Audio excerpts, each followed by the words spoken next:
గిట్టు అరే తర్వాత అబ్బా ఏం తెలియదు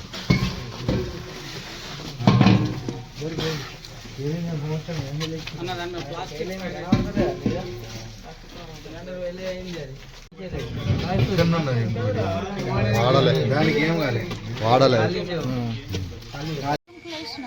ఫాస్టింగ్ ప్లేస్ సరికలంటే పొగలు వెళ్తున్నాయి ఏంటి అని చెప్పేసి ఇట్లా డోర్ తీసరికల్లంటే అంతా పొగనే ఉంది, ఇల్లంతా పొగనే ఉంది.